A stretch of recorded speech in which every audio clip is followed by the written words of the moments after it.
چلەی تێکۆشەرێکا وەستاوین کە لە پایتەختی شۆڕشی نوێی گەلەکەمانەوە دروست بووە و گەشەی کردووە بووە بە فەرماندەیەکی قارەمان. ئەوی ڕۆژێک کە کاک مستەفا لە شاخە لەسەر جادەی دوکان سلێمانی لە ڕەبیەکانی قەرەسرت و سارا لە کۆی شاخەکانی کوردستانە بە خۆی و تفەنگەکەیەوە خەباتی لە پێناو ئەم میلەتەیە ئەکرد. ڕۆژێکی سەخت بوو، مەگەر هاوڕێ و هاوسەنگەرەکانی وەکو ئەو تێبگەن و لەمە بزانن کە خەباتی ئەو ڕۆژە چەند قورس و چەند سەخت بووە. بۆیە ئێمە ئێمڕۆ چەند ڕۆژە لە بەداخین بۆ لە دەستدانی پیاوێکی ئەوە گەورە، پیاوێکی ئەوە هەڵکەوتوو، پیاوێکی ئەوە نەکورد پەروەر.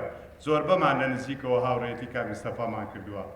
کاک مستەفا هەر لە بنەماڵەکەی نەبوو کە بەداخەوە ماوەیەک بوو نەخۆش بوو، بەڵکو لە یەکێتەکەی و لە میلەتی کوردیش هەر خەسارە بوو. سپاس و بێزانینی خۆمان ئاراستەی سەرجەم کۆمەڵانی خەڵکی بە شەرەفی کوردستان و شاری سەربەرزی سلێمانی و دۆڵی جافایەتی و سەرگەڵ و دەکەین. سەرجەم کەسایەتی ئاینی و سیاسی و حکمی و کۆمەڵایەتیەکان دەکەین. زۆر سپاس گوزارین بە بەشداریکردنتان لە کاتی بە خاکسپاردنی پرسەکەی و ئامادەبوونی ئەم چلەیە. زۆر سپاس بۆ هەموو ئەو کەسولایەنانەی هەواڵ و براو کە بە تەلەفۆن و نامە و لە ڕێگای تۆڕی کۆمەڵایەتیەوە بەسەریان کردوینەوە.